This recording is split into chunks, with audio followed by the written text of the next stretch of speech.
Hey, hi everyone. Welcome to the Well Facts, a YouTube channel. So నా thumbnail మీకు అట్రాక్టివ్గా అనిపించు, ఆ pointer ఏంటి ఎప్పుడు రివీల్ చేస్తారనే విషయం గురించి మీరు క్యూరియాసిటీగా ఉండొచ్చు. By middle of the video I would reveal the pointer which I mention in thumbnail for sure.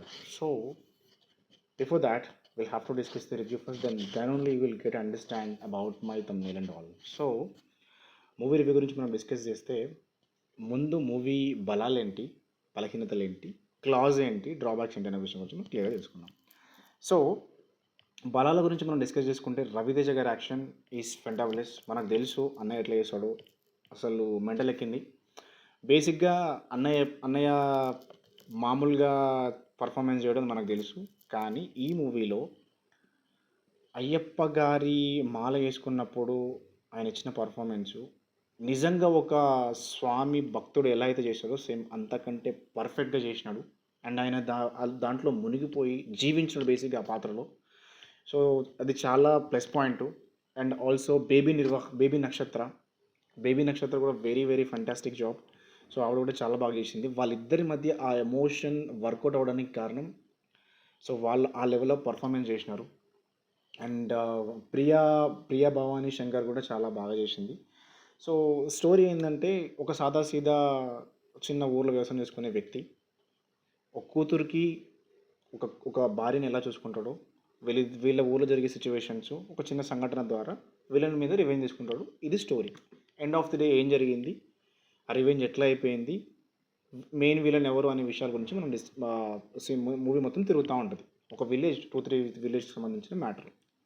Very very basic story. ఈ emotion part and Ayyappa Swamy backdrop వల్ల ఈ సినిమాకి చాలా ప్లస్ పాయింట్ అయింది. Okay, Sai Kumar garu and co actors ఎవరైతే చేశారో they did fantabulous job. Next part బలహీనత గురించి మాట్లాడుకుందాం. సో బలహీనతలు వచ్చేసి, ఈ మనం మాడుకున్న విషయాల్లో విలన్కి ఒక ఒక కైండ్ ఆఫ్ ట్రామా ఉంటుంది. సో అతని విలన్కి ఏంటి అంటే, చిన్న పిల్లలతో సన్నిహితంగా ఉండడం అనేది ఆయన ఒక లూజ్ పాయింట్. ఆ పాయింటర్ వల్ల విలేజ్లో ఉన్న చిన్న చిన్న అమ్మాయిలతోని ఇట్లా చేయడము, ఒకవేళ వాళ్ళు ఇంట్లో పేరెంట్స్కి చెప్పకుండా ఉండేది కంటిన్యూ చేస్తే వాళ్ళని మంచిగా ఉంచడం, లేదంటే చంపేయడం చేస్తాడు అనమాట. సో అలాంటి సిచ్యువేషన్స్లో రవితేజ గారి కూతురు ఇరుక్కోవడం జరుగుతుంది. సో ఆ థింగ్లో పార్టిసిపేట్ చేయదు, బట్ అవి చూడడం, దానివల్ల ఈవిడ వాళ్ళ ఫాదర్కి చెప్పడం ఇదంతా జరుగుద్ది. సో ఇక్కడ ఏం జరిగిద్ది అంటే, ఆ అమ్మాయిని చంపేసింది very closest person who is close to the Ravi Teja గారు. రవితేజకు పక్కనే ఉండి రవితేజతో పాటు మాలేసుకునే వ్యక్తే సాయి కుమార్ గారు. సాయి కుమార్ గారే ఆ అమ్మాయిని చంపేయడం జరిగింది. సో ఇక్కడ ఒక చిన్న నా తమ్నేల్కి మ్యాచ్ అయ్యే మ్యాటర్ ఏంటి అంటే, అయ్యప్ప స్వామి గారి మాలలో ఉండి 2 రోజుల్లో మాల తీస్తా అన్నప్పుడు ఆ అమ్మాయిని చంపేస్తాడు. అది అమ్మాయిని చంపేసేటప్పుడు మాల తీసేసి ఆ అమ్మాయిని చంపేస్తాడు, మళ్ళీ మాల వేసుకుంటాడు. ఆ అమ్మాయి ఎవరికి తెలియనట్టుగా ఆ అమ్మాయి చనిపోయిందని ఆయనకు అప్పుడే తెలిసినట్లుగా మళ్ళీ ఆ అమ్మాయి చనిపోయిందని చెప్పేసి మాల తీసేస్తాడు. ఈ పాయింటర్ అనేది శివ నిర్వాణ గారు ఈ పాయింటర్లో ఈ ఈ మిస్టేక్ అనేది దీన్ని ఐడెంటిఫై చేసారో లేదని తెలియదు, కానీ అయ్యప్ప స్వామి భక్తులు ఎవరైతే ఉంటారో, అయ్యప్ప స్వామి డివోట్స్ ఎవరైతే చేస్తారు డెఫినెట్గా. So my point is not highlighting these kind of factors. But అదైతే మంచిగా అనిపించలేదు, అది ఒక బలహీనత అని చెప్పొచ్చు. ఎందుకంటే, సో అమ్మాయిని చంపడానికి నీకు అదే ఎమోషన్ కావడానికి నువ్వు వేరే విలన్ ఎవరిని పెట్టవచ్చు, లేదంటే ఆయనతోనే చంపించవచ్చు ఆ ఎమోషన్ పండించడానికి. కాకపోతే ఆ ప్లేస్లో మాలలో లేనప్పుడు కూడా మీరు అమ్మాయిని చంపించకపోయచ్చు. So if you wanted to do that. కానీ ఈ పాయింటర్ అనేది ఇక్కడ ఒక గ్రాస్పింగ్ థింగ్ అనేది మిస్ అయ్యారని నేను అనుకుంటున్నా. సో ఇది అందరికీ అలానే అర్థం అవుద్దా లేదా అనేది తెలీదు, but as a devotee of Ayyappa Swamy నాకు అది it was I felt very bad. అదొక బలహీనత. అండ్ స్టోరీ వచ్చేసి వెరీ వెరీ రొటీన్ స్టోరీ. వాడిని చూడంగానే వీడే end of the day villain, వీడితో రివెంజ్ అని చెప్పేసి ఇట్లా పడంగానే తెలిసిపోతుంది. ఇంకొక విషయం, వీళ్ళు ఒక 3-4 చిల్లర రౌడీలు ఉంటారు. They use to smoke weed and all. So అది చూసి అర్థమైపోతుంది వీళ్ళేదో చేస్తారు.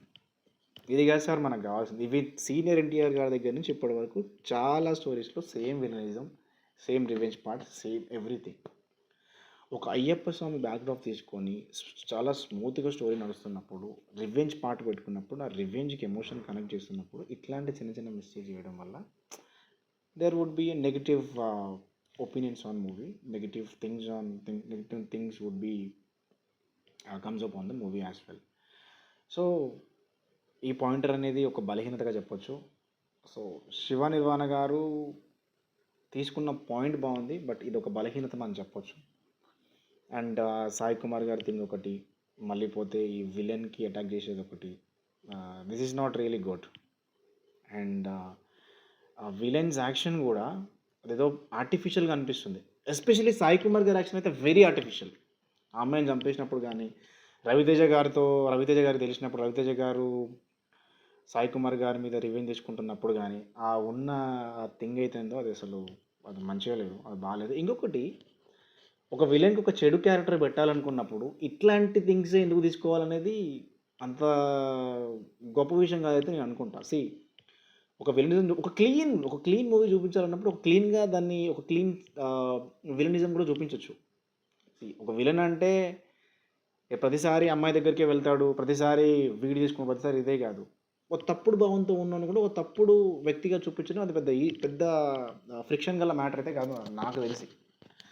So end of the day he tried, ఆయనకి ఏం తెలిసిందో అది ట్రై చేసిండు, బట్ ఇది ఒక బలహీనతగా చెప్పొచ్చు. Very routine story, villainism and revenge అనేది చాలా రొటీన్ అనిపించింది. బట్ కథ యొక్క సారాంశం ఏంటి అంటే, ఇంటి నుంచి బయటికి వెళ్ళి ఒక అమ్మాయి, ఏజ్తో సంబంధం లేదు, ఎండ్ ఆఫ్ ద డే ఇంటి నుంచి బయటికి వెళ్ళి ఇంటికి రావడానికి అవుతున్న స్ట్రగుల్స్ ఎట్లుంటున్నాయి, అండ్ అమ్మాయిలు ఎలా పెరగాలి, ఎలా పెంచాలి తల్లిదండ్రులు అన్న విషయం గురించి బాగా చూపించిండ్రు. I would appreciate that. But rest of the part, so emotion part work out అయింది.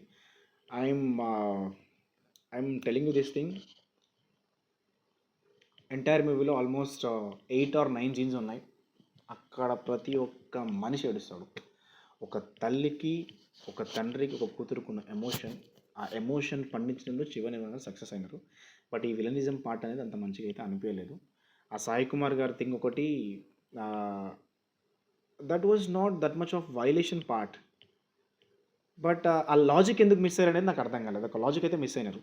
So that's what I felt. By end of the day I would give 3.5/5. So ఇది ఎవరి దృష్టికోణానికి సంబంధించిన విషయం, సో ఎవరి పర్సనల్ ఒపీనియన్స్ వాళ్ళకు ఉంటాయి, but this is what I felt exactly. So end of the day will have to watch the movie in theatres. Thank you so much. Bye. Have a nice day. జై హింద్.